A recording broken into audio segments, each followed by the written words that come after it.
Bayern Munich versus Barcelona, it was 2-0. This video is coming out a day late, I apologize, but here's my match reaction, my Julian Nagelsmann tactics reaction, my match analysis of Bayern Munich's game, and it was a game that I thought wasn't very good from a Bayern Munich perspective. Yes, look at the scoreline, we won 2-0, it looks like a solid win, it looks like we dominated, but we didn't. Barcelona were the better team for much of the first half. Xavi out-coached and out-tactically classed Julian Nagelsmann, and it was a disappointing performance from a variety of perspectives. Of course, check my player ratings out to see how I rated the players in my other video.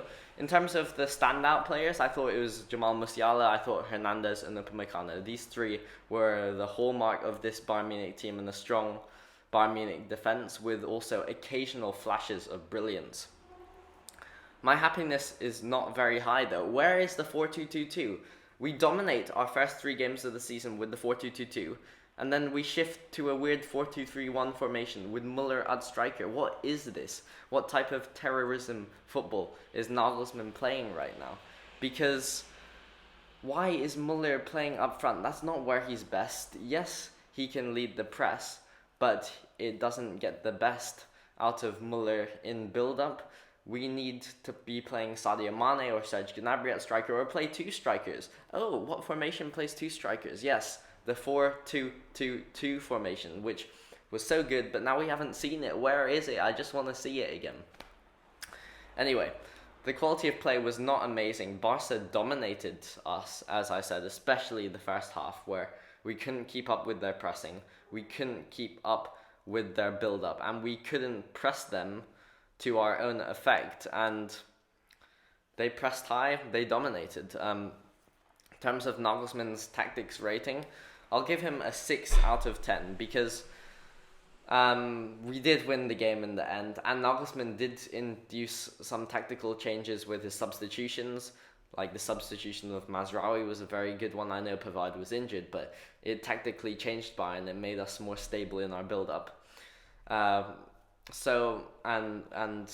I guess because we did win, it can't have been a truly terrible tactical performance. We did win comfortably and then 2-0.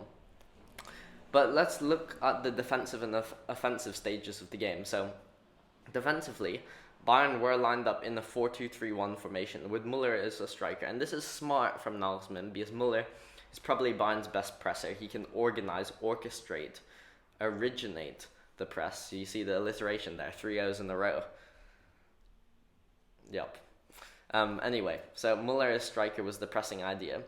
And when Muller pressed onto one of the Barca centre-backs, then if the Barca centre-back pushed it over to the other one, Musiala would then go to that centre-back, and then Muller would drop into Busquets. But sometimes this type of transition came undone, and shuffling between Barca centre-backs led to the ball ending up with Busquets in the middle. While also Bayern's press, because the fullbacks, I don't think they were pressing like extremely high as they usually do. It meant that if the front 4 or the front 6 with the centre mids were pressing, Barca could sometimes play it out wide to their fullbacks, and therefore they could start attacks this way, and it would lead to counter-attacks where, say, 4 players are then taken out of the game. Say the ball was on the right hand side, and it's Sadio, the Barca's right hand side. So it's Sadio Mane, Musiala, Muller, and Leroy Sane pressing. And say Leroy Sane comes inside, for example, then if they got a quick switch off to Marcos Alonso on the left-hand side, then it would cause for Barcelona to have a counter opportunity for 4 of those 4 pressing players to be taken out of the game. And these switches happened regularly for Barcelona, so our pressing didn't quite work. And this was shown because Barcelona, how many chances did Barcelona have where they were running at our goal, which indicated that they were on the counter-attack, that our pressing was breached. They had many chances, like the Rafinha shot, Lewandowski's chances. It wasn't from just possession build-up where we sat deep, it was our pressing didn't work, which left us open when they did bypass that pressing. Offensively, I thought that It's very weird, as I said in the sort of introduction. Why not just play a 4-2-2-2? What is this 4-2-3-1 with Muller was interchanging with Musiala, but it was just kind of weird.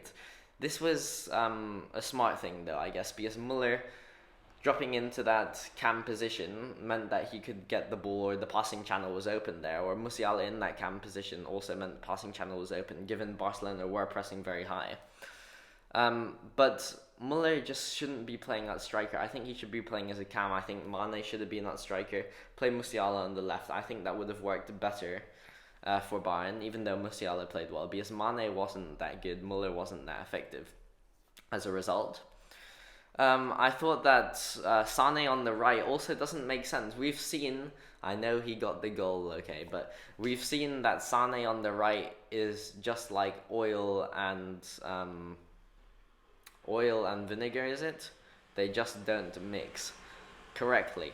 Sane should be playing on the left. He's been playing pretty well on the left this season, so why play him on the right? I mean, I guess he was active, and I actually gave him a 7 in our player ratings. He got the goal, he was active, and he was cutting inside, but it still doesn't make much sense from Nagelsmann to use Sane in a position where he's clearly inferior. Sane smashed his water bottle when he got subbed off, and he said that it was because he wasn't playing a good game, and the reason why, perhaps, the reason why for this is because he was playing on the right and not on the left. Nagelsmann, how much times do you need to see that Leroy Sane, in the long term at least, he might have a good performance on the right, but in the long term he's way better on the left, so play him on the left, man. Come on. Anyway, Pavard was pushing high up to support Sane initially, pushing really high up for the overlap, but then when Mazraoui came on, he also occupied a role almost in midfield, and you could see that in Bayern's Leroy Sane goal. Mazraoui's role in midfield allowed the play to be switched out wide to some player, I think maybe Musiala or someone. But Mazraoui inside, I thought, gave us more tactical stability. It made our build-up easier. And that's how Bayern eventually won the game. I thought interesting tactic that Lucas Hernandez was on the end of a set piece, because we don't see that often at all. And Nagelsmann talked a few weeks ago about how we need Hernandez to score more goals from set pieces. So I don't think this was a coincidence, simply. So, but overall, I'm happy with the result. I'm not that happy with the performance. We were dominated by Barcelona, that's true to say. We were dominated at home. It was just some odd tactical decisions. I want to see a 4-2-2-2 again. I want to see Nagelsmann controlling games like this and not letting them out-press us and out-possession us. Anyway, check out the player ratings for the game. I also delivered, and watch the lineups video for my next match. Thank you.